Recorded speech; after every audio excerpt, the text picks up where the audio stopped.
ओम सभी को नमस्ते। ओम का उच्चारण ओम।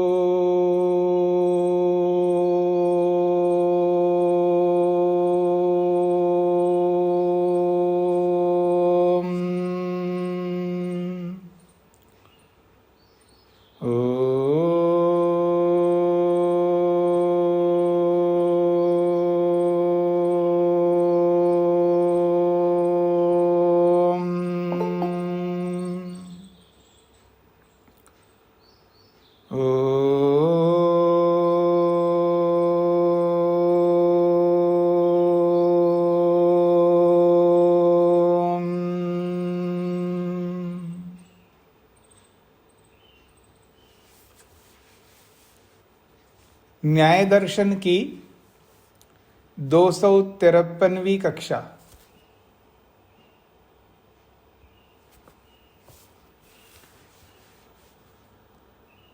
चौथे अध्याय के दूसरे आहनिक के 11वें सूत्र तक हमने विचार किया है। स्वामी जी की पिक्चर नहीं आ रही। प्रसंग है अवयव और अवयवी का। तो अवयव मात्र ही संसार है, ये प्रश्नकर्ता का कहना है। कोई भी इकाई अवयवी नहीं होता है, अवयव मात्र है, अवयवों का समुदाय मात्र है। तो उसी का निषेध चल रहा है। तो जो प्रश्न उठा करके प्रश्नकर्ता ने रखे हैं उन सब का समाधान इन्होंने 11वें सूत्र में कर दिया है। और उसमें से एक और बात जो उसने कही थी, यानी दो बातें उसने रखी थी वैसे। एक है कि अवयवों में अवयवी रहता है अथवा अवयवी में अवयव रहते हैं। इन दोनों बातों का खंडन कर दिया था। अब वो प्रश्नकर्ता ने जो एक बात कही है कि अवयवी का एक देश, अवयवी का एक देश अवयव में रह सकता है, अवयवी का एक देश अवयवों के एक अवयव में रह सकता है। तो कहा है उसने नहीं रह सकता, क्योंकि अवयवी का एक देश होता ही नहीं है। ऐसा कहकर के जो खंडन किया था उसका समाधान यहां पर किया जा रहा है आगे। अन्य अवयव अभावात् न एक देशेन वर्तते इति अहेतु। अन्य अवयव भावात्, अन्य अवयव के होने से, अन्य अवयव के होने से एक देशेन, अवयवी के एक देश से भी वो सिद्ध नहीं हो सकता। अर्थात अवयवी का एक देश अन्य अवयव के साथ मिलता हो, ऐसा भी हो नहीं सकता। इसलिए अवयवी नहीं होता है, ऐसा जो बोला था प्रश्नकर्ता ने, उसका ये बोलना, उसका ये कथन है। ये जो उसका कथन है ना, अन्य अवयव अभावात् न एक देशे न वर्तते, ऐसा कह करके उसने जो खंडन किया है, ये खंडन उचित नहीं है, ये अहेतु है, ये हेतु नहीं बन सकता, ये सिद्धांति कहना चाह रहे हैं। कैसा हो रहा है ये सूत्र के माध्यम से समझाएंगे। 12वां सूत्र है, इसको समझने का प्रयत्न करिएगा। अवयवांतर भावे अपि अवृत्तेः अहेतु। अवयवांतर भावे का मतलब है भिन्न अवयवों के होने पर, भिन्न अवयवों के होने पर भी अवृत्ते, अवयवी का व्यवहार ना होने से, अवयवी का व्यवहार, अवृत्ते का मतलब, वृत्ति का मतलब व्यवहार, तो अवृत्ते व्यवहार ना होने से, अन्य अवयवों के होने पर भी अवयवी का व्यापार न होने से, ऐसा कहकर के जो खंडन प्रश्नकर्ता ने किया था, उसका ये खंडन जो है अहेतु, अनुचित हेतु है। अर्थात अनुचित हेतु देकर के खंडन किया, ये खंडन नहीं बन सकता प्रश्नकर्ता का। तो ये अवयवांतर होने पर भी अवयवी की वृत्ति, अवयवी का व्यवहार नहीं हो सकता, ऐसा कहकर के उसने खंडन किया था। वो खंडन नहीं बन सकता, क्योंकि ऐसा खंडन करने का ये जो वाक्य है उसका, ये हेतु के रूप में नहीं बन सकता, ये सिद्धांती ने कहा। पता नहीं आपको ये बात कितनी समझ में आई है, लेकिन इसका भाष्य को मैं आपके सामने रखता हूं, तब आपको शायद समझ में आ जाए। अवयवांतर भावादिति, दूसरे अवयव के होने से, ये हेतु है। अब प्रश्नकर्ता ने क्या कहा था? जो उस प्रश्नकर्ता का कथन अहेतु बना रहे हैं, वो कैसे बन रहा है, इसको थोड़ा समझने का प्रयत्न करिएगा भाष्य से। यदि यदि अपि एकदेशो अवयवांतर भूता स्यात्, प्रश्नकर्ता अभ्युपगम सिद्धांत को मान करके चल रहा है। यदि अपि एकदेशः अवयवांतर भूता स्यात्, वो ये कह रहा है जो अवयवी है ना, अवयवी का एक देश होता है, ऐसा मान करके चले थोड़ी देर के लिए अभ्युपगम सिद्धांत से। ये प्रश्नकर्ता रख रहा है अपनी बात।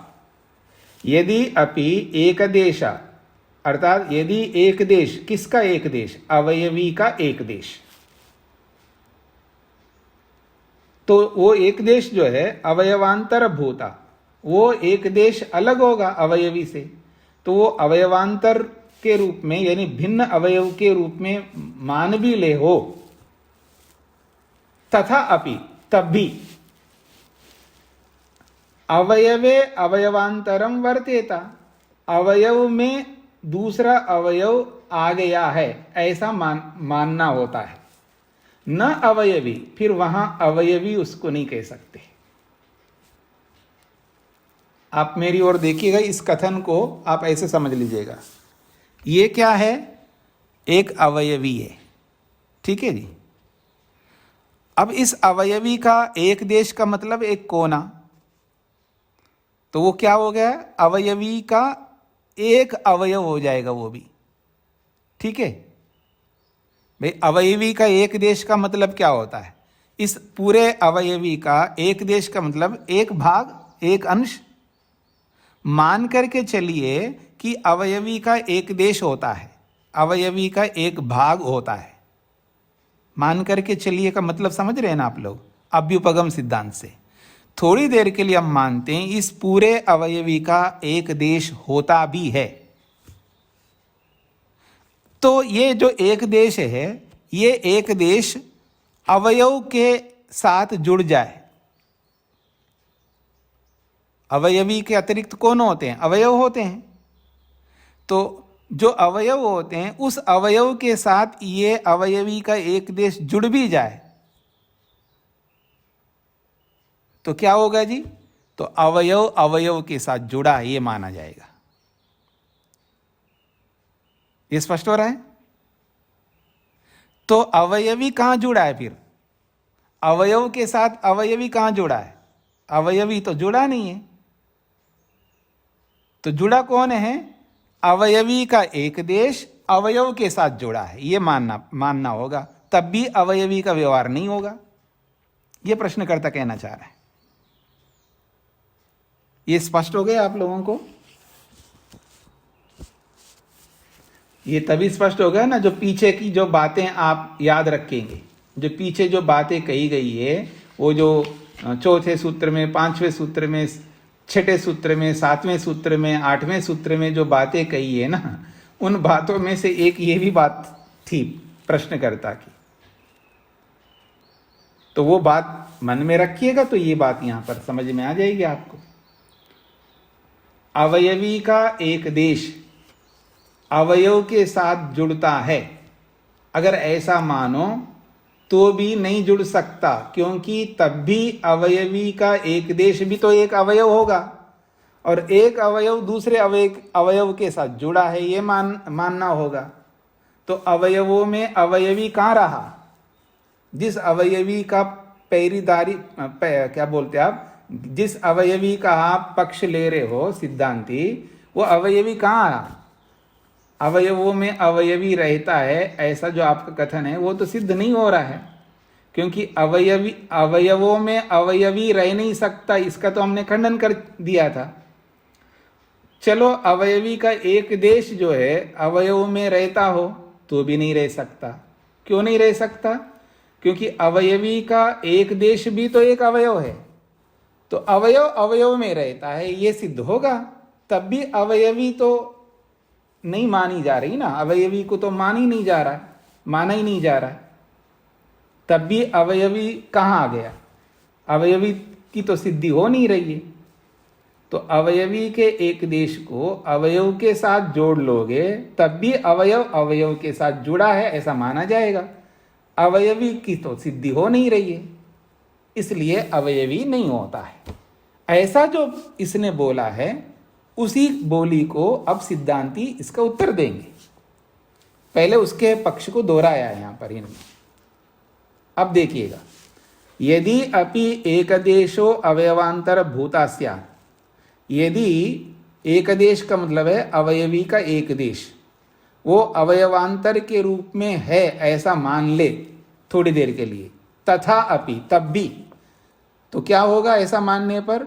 अवयवे अवयवांतरम वर्तेता, अवयव में अवयव रहता है ऐसा सिद्ध हो रहा है, न अवयवी, तब भी अवयवी की सिद्धि नहीं हो रही।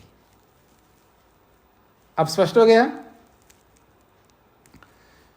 क्यों? क्योंकि अन्यो अवयवी अन्य अवयव, क्योंकि अवयवी अलग होता है और अवयव अलग होता है।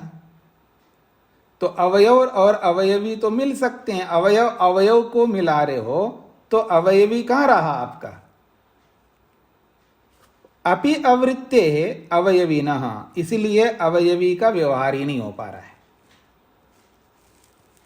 न एक देशेन वृत्ति अन्य अवयव अभावाद इति अहेतु, इसलिए तुमने जो एक देशेन वृत्ति अन्य अवयव अभावात ऐसा बोल करके जो आपने खंडन किया था, वो खंडन नहीं बनता, क्योंकि वो अहेतु है, वो हेतु के रूप में नहीं बन सकता। ये अब सिद्धांती ने बोला उसको।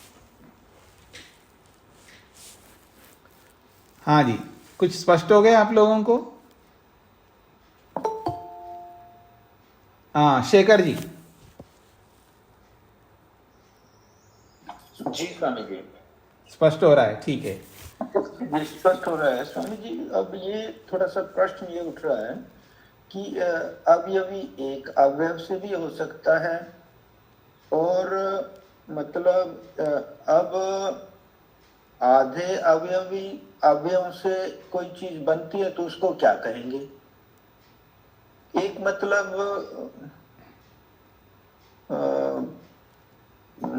मैं ऐसा सोच कर रहा था कि अगर थोड़े अवयव से कुछ चीज बनता है तो एक तो वो कुछ भी बनता है, चाहे एक अवयव से बनता है वो भी अवयवी कहलाएगा, और 5 अवयव से बनता है वो भी अवयवी हो जाएगा, और 1000 से भी हो रहा है तो वो भी अवयवी हो जाएगा। एक अवयव से अवयवी कैसे बनता है जी? मतलब किसी में तो एक परमाणु भी तो हो सकता है, वो भी तो अवयवी बन जाता है। नहीं, भाई अवयव एक ही है तो उससे कोई बनाई, तो बनने का मतलब है जब दो जुड़ते हैं तब बनेगा ना, वो तो एक ही रहेगा। उसको अब आप उसको कारण बोलो कार्य बोलो, एक ही बात हो गई ना। वो कार्य तो बोल ही नहीं सकता, वो बना कहाँ है? वो तो पहले से ही है एक, जिसको आप कह रहे हो। जी जी जी। अब एक के साथ दूसरा आएगा तब आप कह सकते हो। तो आप ये बोल सकते हो कि 2 बन करके भी अवयवी बन सकता है, 3 मिल करके भी अवयवी बन सकता है, फिर उसके आगे कितना ही काउंट कर लो, तब तो आपकी बात सही है। तो मान को हाँ। आप ये कहना चाह रहे दो मिलकर के तो भी तो अवयवी बन सकता है, बन सकता है जी। जी। अब दो मिलकर के जो अवयवी बन गया, तो वो जो अवयवी है वो अवयवी एक ही है ना। जी जी। अब वो अवयवी एक ही है तो उस एक का फिर आधा थोड़ा सा अंश अवयव के साथ मिलता है क्या, ऐसा लेकर के प्रश्न उठा रहा है प्रश्नकर्ता। ये बात स्पष्ट हो रही है। जो पीछे के प्रसंग को याद रखना होगा आपको। जो अवयवी है, अवयवी और अवयव दोनों चीज अलग अलग है ना।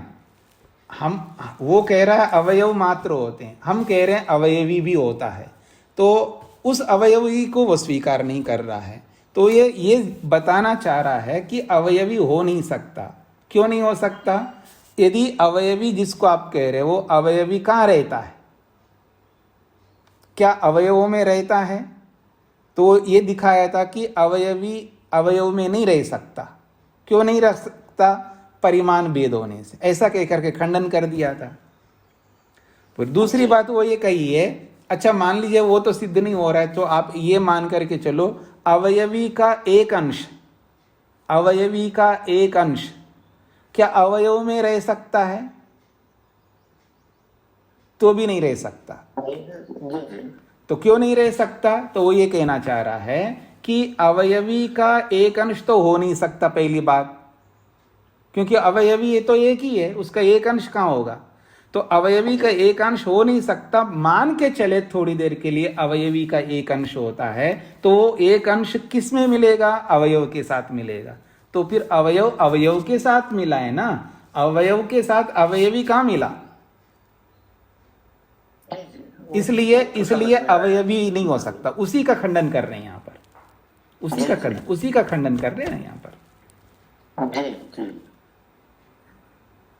हाँ जी, अब सब मधु जी को समझ में है ये बात? हाँ, अजीत जी को क्या पूछना है? जी नमस्ते स्वामी जी। अवयवी से जो अवयव अलग होंगे तो वो भी अवयवी नहीं हो सकते आचार्य जी? अब आप तीसरा नई बात मत लाइएगा और उलझ जाएंगे। आप क्या कहना चाह रहे हैं आपको ही नहीं समझ में आ रहा है। मैं ये कहना चाहता हूँ किसी अवयवी को तोड़ के हम एक भाग अलग कर दिए तो वो भी तो अवयवी हो जाएंगे, फिर उसके विभाग उसमें हो जाएंगे। तो आप ये कहना चाह रहे हैं कि एक रोटी को दो टुकड़े बना देंगे तो एक टुकड़ा एक अवयवी है और दूसरा टुकड़ा दूसरा अवयवी, ये कहना चाह रहे हैं ना?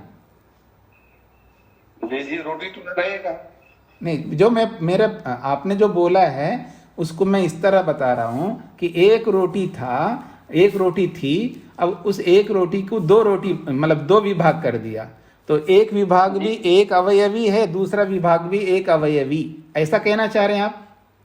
जी जी बिल्कुल। हाँ, तो ऐसा कह करके क्या कहना चाह रहे वो बताओ। फिर अवयव और अवयवी में अंतर, अवयव अवयवी में अंतर, तब भी वही प्रश्न आएगा ना। बस केवल आपने एक को दो बना दिया और दो बना दिया तो वो दो अवयवी हो गए। तो जो एक अवयवी में प्रश्न है वो दो अवयवी में भी वैसा ही प्रश्न रहेगा ना। जी बिल्कुल। तो बस उत्तर मिल गया आपको, और क्या पूछना है आपको? प्रश्न तो वही रहेगा जी बिल्कुल। हाँ, अब आपको समझ में आ गया मैं जो मैंने उत्तर दिया है? जी जी जी जी। हाँ, प्रश्न चिन्ह को हटा दीजिएगा। तो सबको स्पष्ट हो रहा है जी? तो वो जो बात है उसी को यहां पर प्रस्तुत किया जा रहा है कि यदि आप ये कहते हो कि अवयवी का एक देश अवयव के साथ मिलता है, मान करके चलिए मिलता भी है, तो उसके मिलने से भी अवयवी की सिद्धि नहीं हो सकती। क्यों नहीं हो सकती? तो अवयवी का एक देश भी तो अपने आप में अवयव हो गया और वो अवयव फिर दूसरे अवयव के साथ जुड़ गया, ये माना जाएगा। कि अवयवी जुड़ा है ये कैसे माना जाएगा? इसलिए अवयवी हो नहीं सकता, ये प्रश्नकर्ता ने बोला था। तो ऐसा बोलना ये हेतु नहीं बन सकता, ये सिद्धांति कहना चाह रहे हैं। अब पढ़िए इसको। दोबारा मैं बोलता हूं, अवयवांतर भावात का मतलब है दूसरे अवयव के होने से। अवयवांतर का मतलब है अवयव तो होते ही है ना दूसरे अवयवों के होने से, उसके साथ में इस अवयवी को जोड़ रहे हैं। यदि अपि एक देशा, यदि अवयवी का एक देश अवयवांतर भूता स्यात्, उसको अवयवांतर मान ले यानी उसका एक देश होता है ऐसा माना जाए तो, तथापि वैसा भी अवयवे अवयवांतरम वर्तयता, एक अवयव में दूसरे अवयव रहता है यह सिद्ध होगा। न अवयवी, तब भी अवयवी की सिद्धि नहीं हो सकती। क्यों? अन्यो अवयवी इति अन्य अवयव, अवयवी अलग है और अवयव अलग है, दोनों अलग अलग चीज है। तो अन्य अवयव भावे, दूसरे अवयव के होने पर भी अवृत्ते, दूसरे के अवयव होने पर भी, अर्थात जो अवयव होते यथार्थ में उसके होने पर भी इस अवयवी का अवृत्ते, अवयवी नो अवृत्ते, अवयवी का व्यवहार तो हो नहीं रहा, आपने सिद्ध कर ही नहीं पाए।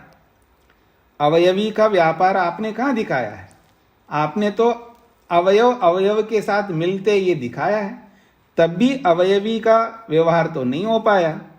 इसलिए न एकदेशेन वृत्ति ही अन्य अवयव अभावात्, इसलिए अवयवी के एक देश से भी अवयवी का व्यवहार नहीं हो सकता। ऐसा कहकर के जो आपने खंडन किया है ये खंडन अहेतु है, ये सिद्धांती कह रहे हैं। स्पष्ट हो गया जी?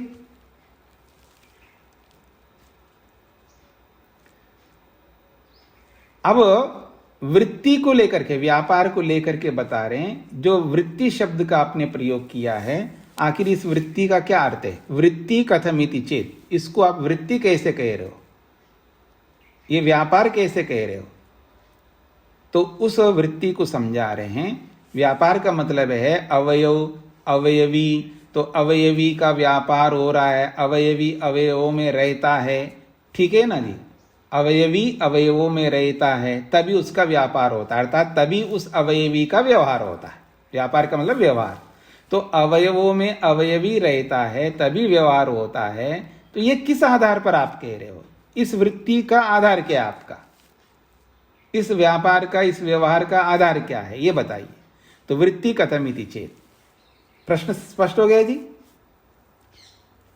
हाँ जी, अवयवों में अवयवी रहता है ऐसा आप बोल रहे हो, तभी अवयवी का व्यवहार होता है। तो ये जो अवयवों में अवयवी रहता है, ये जो व्यवहार होता है, इसका आधार क्या है? कैसे आप कह सकते हो कि अवयवों में अवयवी रहता है? इस प्रश्न का समाधान कर रहे हैं। एकस्य अनेक आश्रय आश्रित संबंध लक्षणा प्राप्ति। एकस्य का मतलब है एक अवयवी का, अनेक आश्रय, एक अवयवी का अनेक आश्रय होते हैं। और वो अनेक आश्रय कौन होते हैं? अवयव। एकस्य, एक अवयवी का अनेक आश्रय, अनेक आश्रय होते हैं, यानी उस एक अवयवी को आश्रय देने वाले अनेक होते हैं और वो अवयव होते हैं। तो एक अवयवी का अनेक आश्रय देने वाले जो अवयव है, उन अवयवों के आश्रित ये अवयवी रहता है। ऐसे संबंध रूपी लक्षण वाले प्राप्ति को वृत्ति कहते हैं। तो आश्रय, आश्रय भाव को समझते हैं ना, पहले भी इसकी चर्चा हुई है। आश्रय किसको कहते हैं, आश्रयी किसको कहते हैं, इसकी चर्चा पहले भी कई बार हो चुका है। मैं इन्हीं शब्दों को दूसरे शब्दों में बोलूं, आधार और आधे। आधे है यहां पर अवयवी और आधार है यहां पर अवयव। इस रूप में आप समझेंगे तो भी इस पंक्ति का अर्थ समझ लेंगे। तो एकस्य का मतलब है आधेय, रहने वाला, और अनेक आश्रय का मतलब है जो अपने अंदर रखने वाले, अर्थात आधार। एकस्य तो आधेय हो गया और अनेक आश्रय जो है ये आधार हो गए। तो इस आधेय का आधार रूपी जो स्थिति है, तो अनेक आश्रय आश्रिता, इन अनेक आश्रयों में रहने वाला आश्रित जो अवयवी है, जो आधेय है, ऐसे संबंध को रखने वाले को प्राप्ति कहते हैं यहां पर, अर्थात वृत्ति कहते हैं। वृत्ति का मतलब हो गया अनेक आश्रय देने वाले के आश्रय देने पर अवयवी उसके अंदर आश्रित होकर के अपना व्यवहार करता है, इसी को वृत्ति कहते हैं। स्पष्ट हो गया? अब आश्रय आश्रित भाव क्या होता है? पहले वृत्ति को समझाया है, अब आपने आश्रय आश्रित भाव एक अलग शब्द लिया है। तो ये आश्रय आश्रित भाव क्या होता है? आश्रय आश्रित भाव कथम इति चेत, अर्थात आश्रय आश्रित भाव किसे कहते हैं? तो इसका भी उत्तर दे रहे हैं। ये उत्तर और सरल आपको हो जाएगा। यस्य यतो अन्यत्र आत्मलाभ अनुपत्ति स आश्रय। आश्रय किसको कहते हैं जी? आश्रय का मतलब आधार। आधार किसको कहते हैं? कहते हैं जिसकी, यस्या जिसकी, यतो अन्यत्र जिससे अलग, जिसकी जिससे अलग आत्मलाभ अनुपत्ति अपने स्वरूप की सिद्धि नहीं हो सकती, स आश्रय, उसको आश्रय कहते हैं। यस्य का मतलब है यहां पर आश्रित, यस्य का मतलब है यहां पर जिसकी अर्थात आश्रित की, यतः जिससे, जिससे का मतलब है आश्रय से, अन्यत्र और जगह पर आत्मलाभ अनुपत्ति अपने स्वरूप की स्थिति नहीं बन सकती है।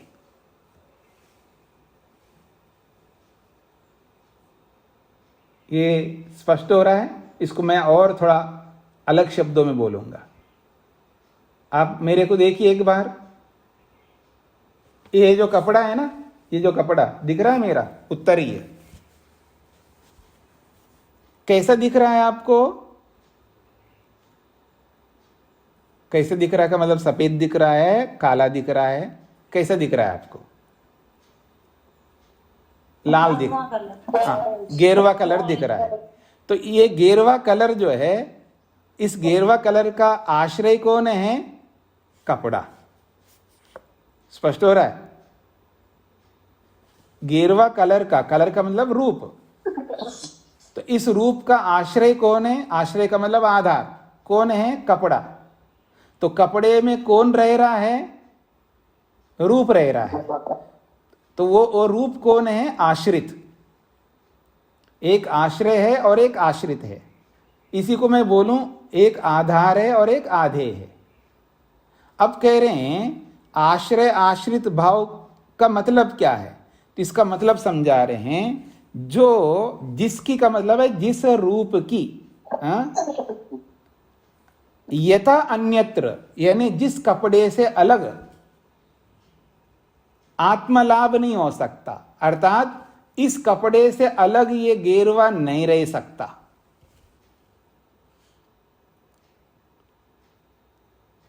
इस कपड़े को हटा दो, मतलब तो ये जो गेरुआ है इसके अंदर, ये अलग इस कपड़े से अलग रह नहीं सकता। रह सकता है तो कपड़े में रहेगा, क्योंकि आधेय हमेशा आधार में ही रहता है, आश्रित हमेशा आश्रय में ही रहता है, उससे अलग वो नहीं रह सकता। ये बात कह रहे हैं। तो ऐसा जिसको कहते हैं उसको आश्रय आश्रित कहते हैं। आश्रय और आश्रित का मतलब क्या है? तो कहा है जिसकी जिससे अलग आत्मलाभ नहीं होता। आत्मा का मतलब है अपने स्वरूप की प्राप्ति नहीं हो सकती है। जिसकी का मतलब है आश्रित की, आश्रय से अन्यत्र अपनी स्थिति नहीं रह सकती। आश्रित की आश्रय से अन्यत्र उसकी स्थिति नहीं रह सकती, अर्थात वो अपने रूप में नहीं रह सकती। या मैं कपड़ा और रूप का समझ में और क्लियर नहीं है आपको? ये कौन है अपना माइक बंद नहीं रखते हैं बीच बीच में? सरोज जी अपना माइक बंद करके रखिएगा।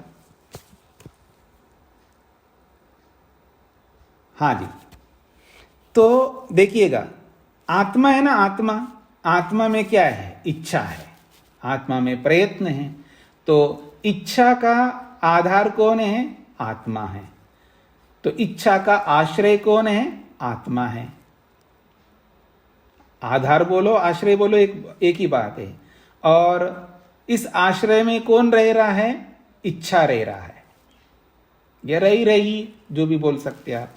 तो आश्रय कौन है? आत्मा। और आश्रित कौन है? इच्छा। तो आश्रय आश्रित भाव का मतलब क्या है? तो उत्तर दे रहे हैं कि जिसकी अर्थात जिसकी का मतलब है आश्रित की आश्रय से भिन्न अपना कोई औकात नहीं है, या यूं बोलिए, यानी आश्रय से आश्रित अलग नहीं रह सकता, वो स्वतंत्र रूप से कहीं अपना स्वरूप को स्थापित नहीं रख सकता।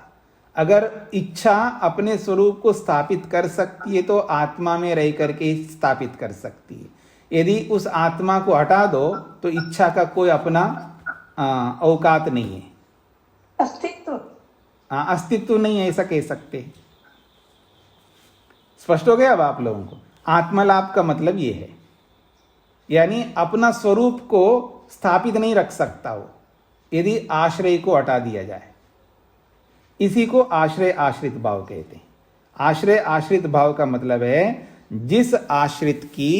जिस आश्रय से अन्यत्र अपना अस्तित्व नहीं रहता हो उसको आश्रय कहते हैं। स्पष्ट हो गया जी? तो इसलिए न कारण द्रव्यभ्यो अन्यत्र कार्य द्रव्यम आत्मानं लभते। अब इसको दूसरे ढंग से भी बोला जा रहा है, कारण द्रव्यों से अन्यत्र कार्य द्रव्य जो है नहीं रह सकता। कारण द्रव्यों से भिन्न जगह पर कार्य द्रव्य नहीं रह सकता, यानी घड़ा मिट्टी से अलग नहीं रह सकता। अगर घड़ा रहेगा तो अपने आश्रय में ही रहेगा। स्पष्ट हो गया जी आप लोगों को? विपर्ययस्तु कारण द्रव्येषु इति। इसके उल्टा तो रह सकता है, यानी कारण द्रव्य बिना कार्य द्रव्य के तो रह सकते हैं। स्पष्ट हो गया जी? कारण द्रव्य बिना कार्य द्रव्य के तो रह सकते हैं, लेकिन कार्य द्रव्य बिना कारण द्रव्य के नहीं रह सकते। ठीक इसी प्रकार आश्रय जो है आश्रित के बिना रह सकता है, लेकिन आश्रित आश्रय के बिना नहीं रह सकता। ये स्पष्ट हो गया सबको? अब प्रश्नकर्ता ने कहा, ठीक है आप ये जो बोल रहे हो मान लेता हूं आपकी बात, पर नित्येषु कथमिति चेत, नित्य पदार्थों में कैसे सिद्ध करोगे? वो तो कार्य द्रव्य कारण द्रव्य तो है ही नहीं है। तो ये आश्रय आश्रित भाव नित्य द्रव्यों में कैसे सिद्ध करोगे? तो उत्तर दे रहे हैं, अनित्येषु द्रव्य गुणेषु दर्शनात् आश्रय आश्रित भावस्य। आश्रय आश्रित भाव जो है अनित्य द्रव्य और गुणों में जैसा देखा जाता है वैसा ही नित्य द्रव्यों में देख लो। ये उत्तर समझ में आया जी आप लोगों को? नित्य द्रव्यों में आश्रय आश्रित भाव कैसे रहता है? तो उसने कहा जैसे अनित्य द्रव्यों में अनित्य गुणों में आश्रय आश्रित भाव देखा जाता है वैसे नित्य द्रव्यों में देख लो आप। ये बात स्पष्ट हो रही है आप लोगों को? नहीं हो रही ना? थोड़ा बुद्धि दौड़ाइएगा। और क्या करना है? आप एक चीज को, यानी अब मैं आप लोगों को बोलना पड़ेगा, 3 प्रकार की बुद्धि होती है लोगों की। एक का नाम है रबड़ बुद्धि, एक का नाम है लकड़ बुद्धि, और एक का नाम है तेल बुद्धि। रबड़ बुद्धि उसको कहते हैं जैसे रबड़ को खींचते जाए तो फैलता जाता, और खींचना छोड़ दो वापस वहीं का वहीं आ जाता है। आपको समझाया जा रहा है, समझते जा रहे हैं, फिर समझाना मैं छोड़ दूं, फिर वापस वहीं आ जाते हैं।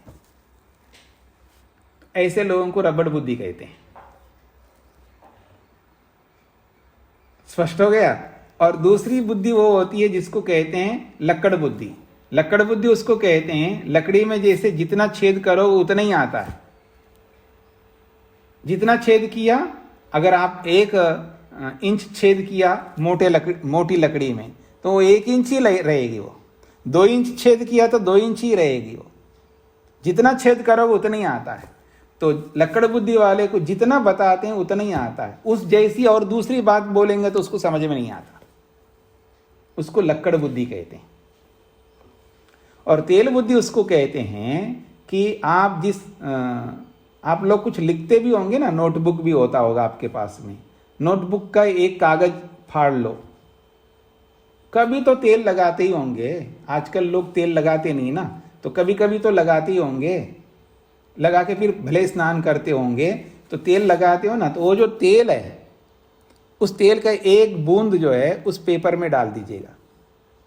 तो जहां वो गिरेगा ना, एक ड्रॉप, एक बूंद, वहीं नहीं रहता। पेपर में ये सामर्थ्य है, वो सब जगह पहुंचा देता है, मतलब फैलता जाता है उसमें। तो एक बात बता दिए तो वो एक बात के रूप में नहीं रखता वो तेल बुद्धि वाला। वो उस एक बात को 10 बात बना लेता, वो फैलता है वो। तो आप तेल बुद्धि बने, लकड़ बुद्धि मत रहे, और रबड़ बुद्धि तो बिल्कुल नहीं रहे। तो यहां इसलिए मैंने ये बात कही है, जैसे अनित्य द्रव्यों में, गुणों में आश्रय आश्रित भाव देखते हैं, ऐसे नित्य द्रव्यों में भी देख लो। तो अपनी बुद्धि को दौड़ाओ, तेल बुद्धि बनाओ। अभी तो बताया था आत्मा के अंदर इच्छा है, तो इच्छा जो है आत्मा में रहती है, प्रयत्न भी आत्मा में रहती है। तो उस इच्छा को, उस प्रयत्न को मैं आश्रित मानता हूं और आत्मा को जो है आश्रय मानता हूं। बस हो गए ना। ये जरूरी थोड़ा कि ये अनित्य द्रव्य यदि नष्ट होते हैं तो ये भी नष्ट हो जाएंगे। ये नित्य होकर के भी आश्रय और आश्रित भाव इसमें भी देख रहा हूं मैं।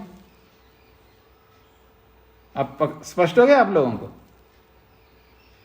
तो इच्छा क्या, प्रयत्न क्या है, जो भी नित्य द्रव्य में जितने भी गुण हैं वो सब आश्रित हैं उस नित्य द्रव्य के, और वो नित्य द्रव्य आश्रय हो गया।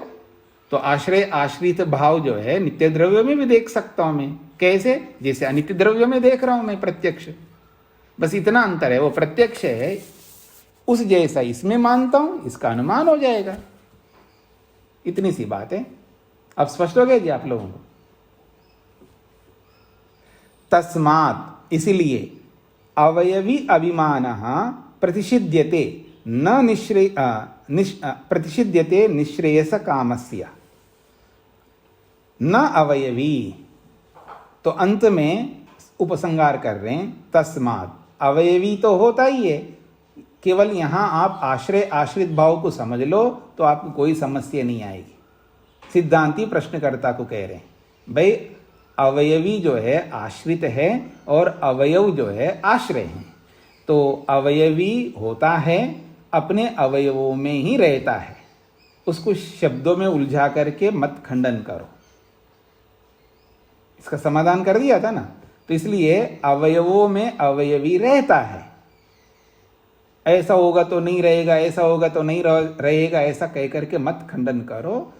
हमेशा आश्रय आश्रित भाव रहता है सभी पदार्थों में। जैसे द्रव्य में भी होता है, एक द्रव्य आश्रित होता है, एक द्रव्य आश्रय होता है। अब आपको समझ लेना चाहिए तेल बुद्धि लगा करके जो मैंने बोला है, एक द्रव्य आश्रय होता है और एक द्रव्य आश्रित होता है। तो ये कौन कौन हो सकते हैं, ये सब आपको समझना है। तो नित्य द्रव्य भी होते हैं और अनित्य द्रव्य भी होते हैं। और आश्रय आश्रित भाव के अलग अलग पैमाने होते हैं। जैसे कारण द्रव्यों में कार्य द्रव्य रहता है, तो दोनों द्रव्य हो गए, द्रव्य द्रव्य के आश्रित रहते हैं। और बिना कारण कार्य द्रव्य के भी नित्य द्रव्यों में भी आश्रय आश्रित भाव रहते हैं। वो उसका कारण अलग है। यहाँ कार्य कारण भाव है तो वहां दूसरा भाव है, वहां एक देशी सर्वदेशी भाव है। परमात्मा सर्वदेशी है, सब जगह रहता है, उसके आश्रित जीवात्मा रहता है, एक देशी है। तो यहां भी आश्रय आश्रित भाव है, लेकिन यहां कार्य कारण भाव वाला नहीं है। अब स्पष्ट हो रहा है आप लोगों को?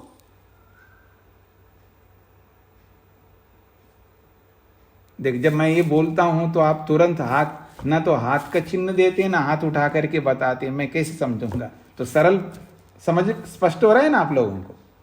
हाँ, शेखर जी को कुछ पूछना है? जी स्वामी जी, मैं ये आत्मा वो तो ठीक है, आश्रित आश्रित में, और आत्मा में अवयव तो कह नहीं सकते, नित्य में तो कोई अवयव नहीं कह सकते ना स्वामी जी? तो कौन कह रहे हैं नित्य में अवयव होते हैं? जी जी, यहाँ थोड़ा सा मतलब आश्रय आश्रित की तो लेके आए, इच्छा द्वेष परिवर्तन वो सब तो आश्रित हैं आत्मा के। जी जी।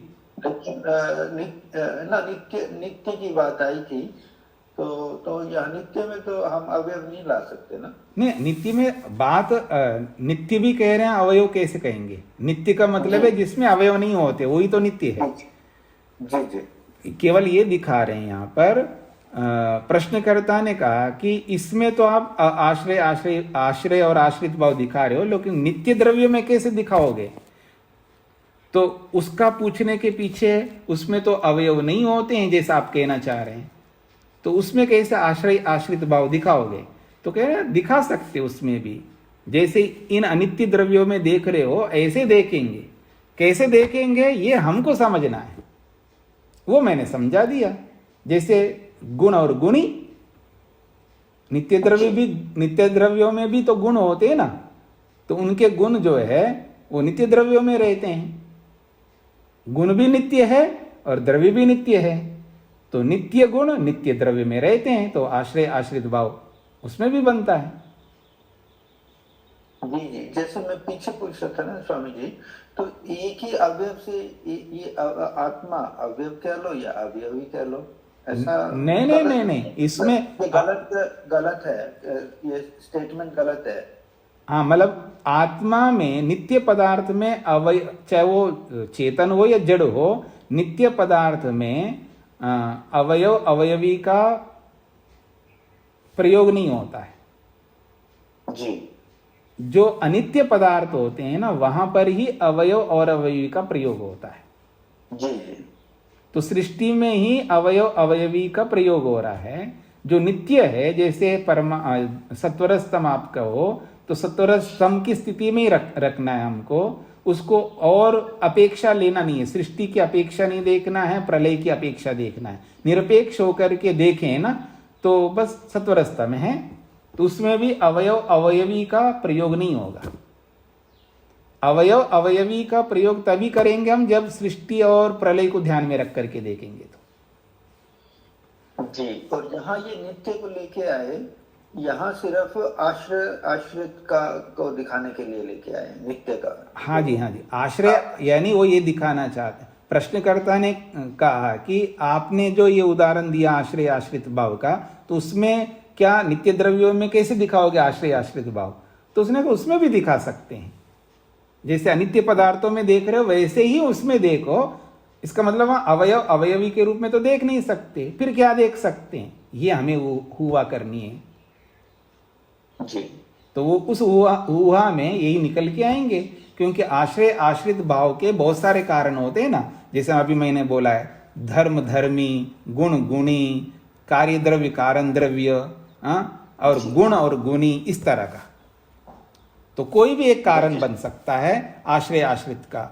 और जैसे गुरु शिष्य संबंध भी आश्रय आश्रित का कारण बनते हैं। जैसा अभी मैंने बोला था, व्यापकता और एकदेशता, ये भी आश्रय आश्रित का कारण बन सकते। ऐसे आश्रय आश्रित के बहुत सारे कारण आप बना सकते हो। स्पष्ट हो गया जी?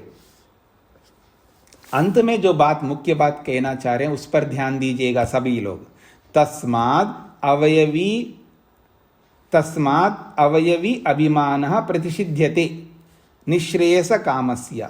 जिसको निःश्रेयस की कामना है, यानी मुक्ति की कामना है, मुक्ति की चाह है, उस व्यक्ति को अवयवी का अभिमान नहीं करना चाहिए। अर्थात अवयवी के रूप में किसी भी वस्तु को नहीं देखना चाहिए उसको। परंतु न अवयवी, अवयवी का खंडन हम नहीं करना चाह रहे। अवयवी तो होता है, लेकिन जिसको मुक्ति प्राप्त करना है उस व्यक्ति को अवयवी के रूप में नहीं देखना है। स्पष्ट हो रहा है सब लोगों को? अवयवी तो होता है, पर आपका उद्देश्य क्या है? जो मेरे को तो मुक्ति प्राप्त करना है, मैं तो भगवान का दर्शन चाहता हूं, चाहती हूं, ऐसे ही तो बोलते हो आप। तो ऐसे बोलते हो तो इस पंक्ति को अपने दिमाग में रखो। क्या रखो? अब किसी को भी अवयवी के रूप में मत देखना, उसको अवयवों के रूप में देखो।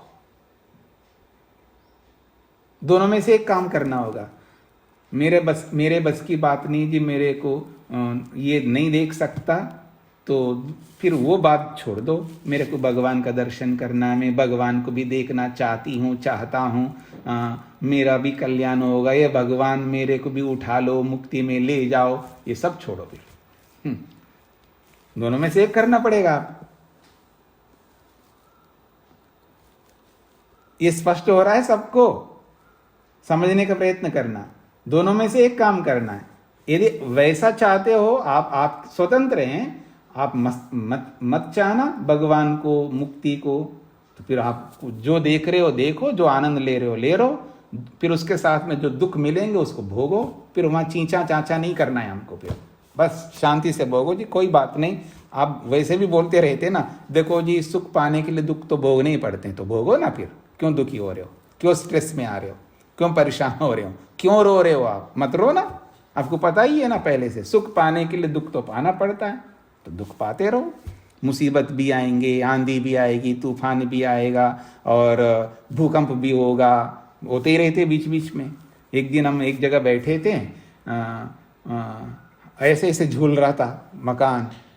मधु जी ने कहा ये झूल रहा है मकान, तो हमने कहा बढ़िया है। सब एकदम, कोई सो नहीं रहे थे, जाग रहे थे, और ऐसा भूकंप आ गया तो सबको पता लग रहा है ये मकान, इतनी ऊंची बिल्डिंग में हम बैठे थे, ऐसे सब मकान चल रहा था, ऐसे झूले की तरह, थोड़ी देर के लिए। तो ये सब आएंगे। और कभी ठीक है, भगवान को क्यों लाए बीच में? ये तो हम ही बीच में आ रहे हैं। हम ही का मतलब है आयुर्वेद ये कहता है, यानी ऋषि लोग ये कहते हैं, चाहे आंधी आती है, भूकंप आता है, या अतिवृष्टि होती है, अनावृष्टि होती है, या कुछ भी प्राकृतिक आपदा होती है, उसके पीछे केवल मनुष्य कारण है। हमारे कर्मों के कारण से ये सारी स्थितियां बनती है। इसमें दोष हम ही हैं, दोषी हम ही हैं। तो इसलिए ये सब भुगतो, भोगो। और ये सब भोगना नहीं चाहते हैं, तो फिर ये भाव लाओ, अवयवी के रूप में मत देखने का। फिर यदि हम मुक्ति चाहते हैं, मोक्ष चाहते हैं, तो इसको अवयवी के रूप में मत देखो। बस सीधी सी बात है। दोनों में से एक करना पड़ेगा। हम चाहे मेरे को करना पड़े, आपको करना पड़े, या किसी को भी करना पड़ेगा। ये तो नहीं हो सकता है कि दोनों हाथों में लड्डू पकड़ने की चेष्टा हम करें। संसार में भी सांसारिकता निभाते रहें, और फिर मेरे साथ बैठे हैं तो जी फिर हम बड़ी बड़ी बात करते रहें, ये नहीं चलेगा। ठीक है जी, मेरे साथ बैठने का मतलब है ऐसे आध्यात्मिकता की जब बात आती है तो फिर हम वो बातें करते हैं कि हाँ मेरे को भगवान को पाना है जी, मैं भी चाहता हूँ जी मुक्ति को, मैं भी निःश्रेयस चाहता हूँ, और मैं भी समाधि लगाना चाहता हूँ, मैं भी ये करना चाहता हूँ। ये बोलना बंद करना है। बहुत बोल लिया हम लोगों ने ऐसा। दोनों में से एक काम करना है, या तो उधर रहो या इधर रहो, ये निर्णय करना होगा। और इसका भी उदाहरण देता हूं मैं आपको। आज आपको मैं क्या बोलते हैं वो कर देता हूं। एक पक्ष में रखना चाहता हूं मैं आपको। हमारे गुरुजी ने एक बात कही है, एक आदमी ने दोष किया है, तो उसको राजा ने जो है 100 प्याज खाने का दंड दे दिया। 100 प्याज, ठीक है ना। और 100 प्याज खाने का दंड दिया है, या तो 100 प्याज खाओ। तो उसने कहा जी मैं नहीं खा सकता जी 100 प्याज। तो एक काम करो 100 जूते खा ले, 100 जूते खा ले। या तो 100 जूते खाओ या 100 प्याज खाओ। तो जूते का नाम देखते ही आप क्या समझते हैं, आजकल तो थोड़ा सा आप लोग डरते हो ना चमड़े की जूता पहनने में, ओ बाप रे ये हिंसा हो सकती, इसलिए आप नहीं करते हो ना। लेकिन पहले तो चमड़े के जूते चप्पल ही तो पहनते थे लोग, क्योंकि जंगल बहुत थे, पशु भी बहुत थे और अपने आप मरते, जैसे हम लोग मरते हैं तो पशु भी तो मरते हैं ना। मरे हुए पशुओं का पहले प्रयोग करते थे, आज पशु कम हो गए हैं इसलिए पशुओं को मार करके प्रयोग करते हैं, क्योंकि आप चाहते हैं इसलिए। अगर कोई नहीं चाहेगा ना तो कोई बनाएगा नहीं फिर उसको। खैर, तो अब जूता, चमड़े का जूता, पहले के चमड़े के जूते कैसे होते थे कभी कल्पना करके देखो, 50 साल पहले कैसे होते थे। हे भगवान, हाँ, पाँव पर भी पड़ जाए तो उंगली गया कचुम्बर उसका बन जाए। अगर कोई जूते पहन करके किसी के पाँव पर रख दिया है, हाँ, तो समझ लेना उसकी उंगलियां क्या होंगी। और आजकल आप जो जूते पहनते हो वो बहुत सॉफ्ट होते हैं, नरम होते हैं, पता नहीं कैसे कैसे होते हैं, तो थोड़ा इतना अंतर नहीं आता, थोड़ा सा छोट सा लगता है, बाकी कचुम्बर तो नहीं बनता है। तो ऐसे जूते खाना, वो भी एक जूता 2 जूते नहीं 100 जूते खाने। तो उसको लगा नहीं मैं जूते नहीं खाऊंगा जी, एक ही काम कर दो जी, आप मेरे को 100 प्याज दे दो मैं खा लूँगा। अब प्याज खाने के लिए बैठे और प्याज तो ऐसे छोटे छोटे थोड़े दिए, बड़े बड़े प्याज दिए उसको। और एक प्याज खाया, 2 प्याज खाया, और अब खाना, अब देख सकते हैं जब आप ना खाते हुए भी आप रो सकते हो, अब खाते हुए कितना रोएगा आदमी। आप प्याज, आप में से जो भी प्याज खाते होंगे तो प्याज काटे भी होंगे ना, प्याज काटते हुए आप रो सकते हो, तो खाता हुआ कितना रोएगा आप कल्पना करो। वो 1 खाया, 2 खाया, 3 खाया, 4, 5, 6, 7, 8, वो रोता जा रहा है, वो परेशान हो रहा है। 10वें प्याज खाते खाते बस उसका निकल गए जी। अब वो कहने लगा मैं नहीं खा सकता, मैं नहीं खा सकता जी, मैं जूता ही खा लेता हूँ। फिर जूते, एक जूता एक बार, और मारने वाला कौन है, जल्लाद समझते हो आप, जल्लाद कैसे होते हैं। हाँ, ऐसे मतलब लंबा चौड़ा 6 फुट का लंबा और इतना बड़े बड़े हाथ और इतना मजबूत, खाता पीता घर का आदमी है वो। तो एक जूता ऐसा दे मारा एक, तो उसी एक में ही गिर गया आदमी। दूसरा, तीसरा, चौथा, तो फिर तो उसका तो निकल गया। वो तो कहने लगा बड़े परेशान हो रहा हूँ जूते खा करके। 10वें जूते तक तो बस हो गया, वो अधमरा जैसा हो गया। फिर उसने कहा नहीं नहीं नहीं, मैं जूते तो नहीं खा सकता हूँ जी, एक काम करो प्याज ही खा लेते हैं। तो वो आदमी ने एक और जूते भी खाया और एक और प्याज भी खाया, और दोनों खाया। ये हालत है हमारी।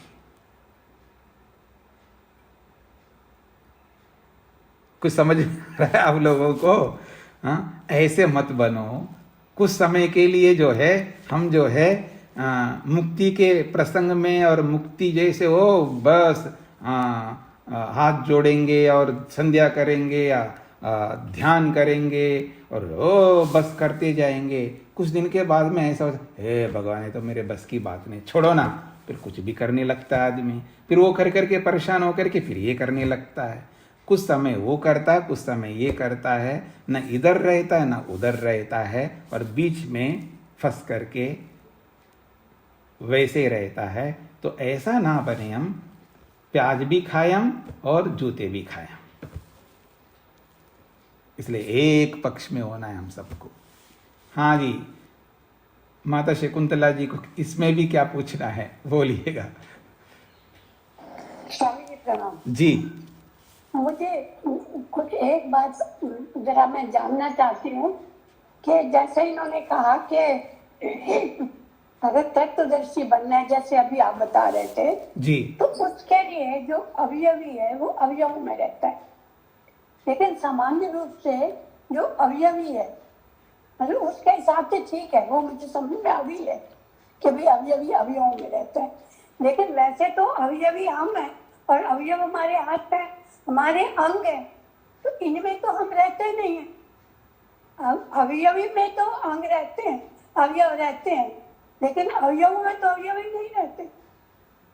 तो ये मैं इसलिए जानना चाहती हूँ कि वो तो मुझे समझ में आया कुछ, कि अगर हमें तत्वदर्शी बनना है, ईश्वर के दर्शन करना है, तो उसमें हम ये समझ के चलें कि अवयवों में अवयवी रहता है। मतलब उसके लिए हमें एक इकाई नहीं देखनी, हमें अधिक उसको कर देना है, टुकड़े कर देना है, तब वो हमारे मन से उसकी कामना खत्म हो जाएगी, उसका जो उसके प्रति जो लगाव है वो नहीं रहेगा। ये तो समझ में आ गया। लेकिन यहाँ वैसे सामान्य रूप से तो अवयवी में अवयव रहते हैं, अवयवों में तो अवयवी नहीं रहते, ये जानना चाहते। अवयवों में अवयवी नहीं रहता है, आप यही पूछना चाह रहे हैं ना? अवयवों में अवयवी नहीं रहता है। हाँ जी, यही पूछना चाह रहे हैं। अच्छा, तो अवयवों में अवयवी नहीं रहता है, तो मैं आपसे ये पूछना चाहता हूं कि घड़ा किस में रहता है? मिट्टी में रहता है, नहीं रहता है? घड़ा मिट्टी में रहता है, नहीं रहता है? रोटी बनता है घड़ा तो इसलिए हम कह रहे हैं, हम थोड़ा कह रहे हैं कि घड़ा जो है पानी में रहता नहीं रहता, मिट्टी से बनता है। इसलिए पूछ रहा हूं कि घड़ा मिट्टी में रहता नहीं रहता का मतलब है घड़ा किस में है। अगर कोई पूछे तो आप कहेंगे मिट्टी में है, क्योंकि उसी से बना है तो उसी में रहेगा ना। तो इसको हम यही कहेंगे कि अवयवी किस में रहता? अवयवों में रहता है।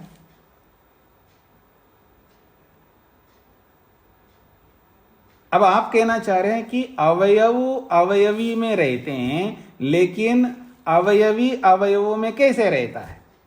तो इसको मैं दूसरे शब्द से बोलूंगा। आप ये कहना चाह रहे हो कि कारण तो कार्य में रह सकते हैं, लेकिन कार्य कारणों में कैसे रह सकता? ऐसा उल्टी बात आप पूछ रहे हो। जी, ये पूछना चाहते। तो बात यही है। अब स्पष्ट हो गया आपको? स्पष्ट तो हुआ या नहीं हुआ स्वामी, मानना तो पड़ेगा ना। अरे ये कमाल है। यानी देखिए, कारणों में तो कार्य रह सकता है, लेकिन कारण कार्य में कैसे रहेंगे? आप सोच करके देखिएगा। आप ये कहना चाह रहे हैं? कार्य में रहता है जी। हाँ जी। अगर मैंने गेहूं की रोटी बनाई है तो रोटी में गेहूं तो रहेगा ना। नहीं, पहले आपको सिद्धांत समझना है कि आधार और आधे अभी नहीं समझ में आया आपको, इसलिए आप पूछ रहे हो। नहीं आया था। अगर आया हो तो आप पूछ नहीं सकते। आप ये कहना चाह रहे हैं आधार जो है आधे में रहता है, ये कहना चाह रहे हो आप। इसका मतलब है आधार जो है वो आधे में रहता है, ये कह करके ये कहना चाह रहे हैं कि आधे को आश्रय बना रहे हो और आधार को आश्रित बना रहे हो। हाँ जी, हाँ जी, बिल्कुल ठीक है। तो ये गलत बात नहीं हो सकता ना, इस गलत बात, क्योंकि आधार आधे ही नहीं बनता है और आधे ही जो है आधार नहीं बनता है। आधार हमेशा आधार ही रहता है और आधे हमेशा आधे ही रहता है। तो कारण हमेशा कारण रहेंगे और कार्य हमेशा कार्य रहेगा। तो आप उल्टा ये कहना चाह रहे हैं कि आधार जो है आधे में रहता है, अर्थात आधार का आश्रय आधे है, ये कहना चाह रहे हो। ऐसा नहीं हो सकता। ठीक है, और सोच लेना माता जी। शेखर जी को क्या पूछना है? जी स्वामी जी, हम आपने यहाँ कहा ऋषि ने कि सभी चीज को अवयव के रूप में देखें।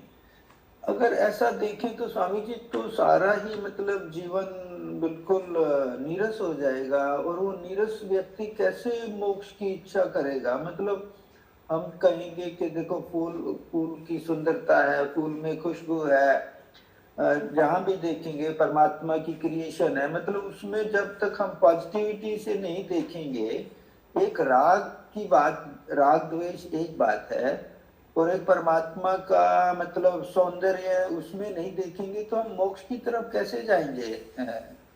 जी, आप दोनों बातों को मिला रहे हो।